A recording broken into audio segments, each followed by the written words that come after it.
Okay, so what we're going to do here is a few different ways of doing essentially the same thing, or at least a progression of the same thing. So the first thing is going to be just getting the motion down and the coordination. So what we want to think about here is that I'm grounding down and back through my lower ribs, my hips, my lower ribs to my hips to my heels.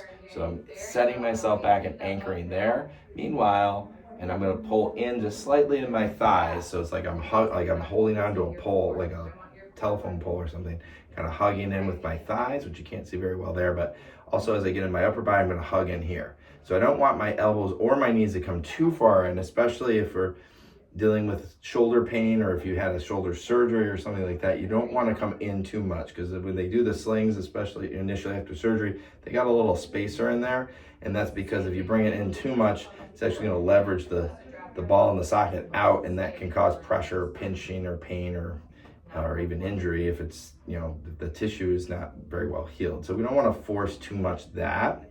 But we do have a sense of that tension of channeling in through the core. So the inner thighs help to ground down to the big toe knuckle to keep you from rolling your ankles out, but it also helps to channel in and up through your core, anchoring those lower ribs, lifting that chest. And this is where we get into that serratus anterior up top. So it's the shoulder blades. We want to pull them back and down.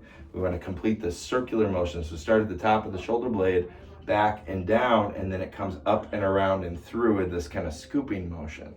So as I pull those back down, I'm going to anchor back down there and then lift through the top of my chest here. So this is what I'm actually driving up and forward, my chest, like I'm going up a hill in that general direction. Now, again, if you got shoulder problems or you're recovering from a surgery or something, just make sure you don't go be quick to overextend, because that's when that arm comes up and out, it's going to be less stable. It's going to be more stress and strain through those muscles and tendons. And also you're more likely to pinch something here. You got to make sure that the arms themselves are not the primary focus, even the shoulders. It's more like through your body. So it's almost like you're jumping in slow motion. You sit back into those hips and your heels. You want to feel it more in your butt than your quads here. So really, like right now I have a wall behind me. I can push back into that wall, sit back in those hips. And that's where we want a good hip hinge. You got to really hinge the hips to sit back in those glutes and not be so much with my weight forward over my feet, not back into the wall like a wall sit, because that's going to burn up your quads. You want to be more into the hips and ground through the heels, not with the toes up. Toes are down, but not scrunching or overloading your toes.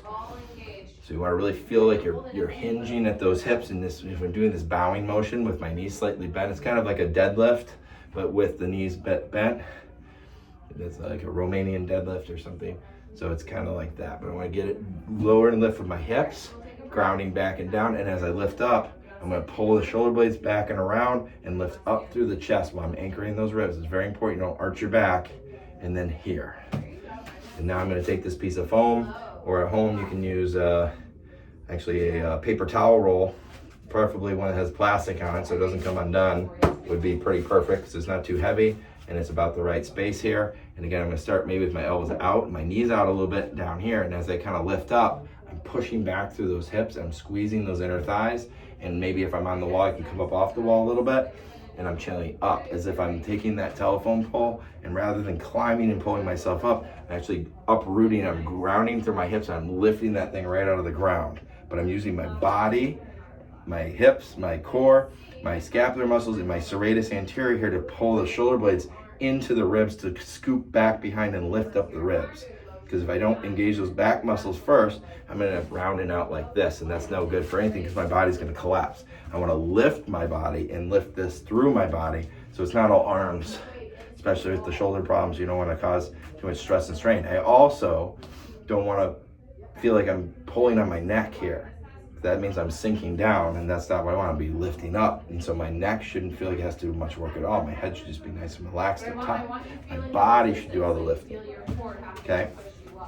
So that's the lifting part.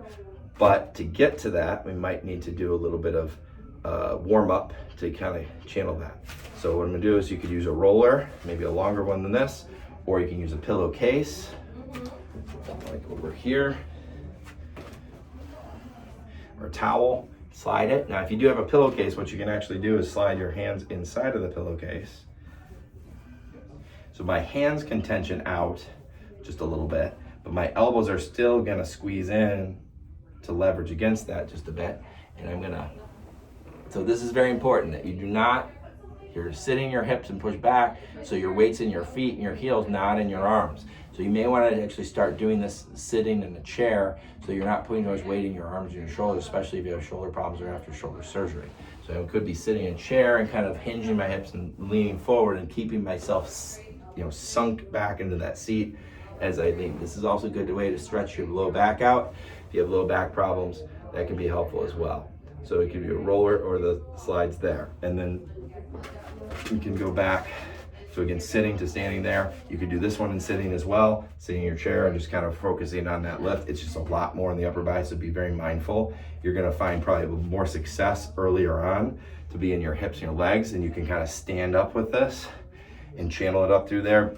And if you're sitting, be very careful, you're not overstressing, straining your arms, shoulders, neck. You gotta really use your core, like a sit-up, and lifting up tall. And again, be mindful of the back as well.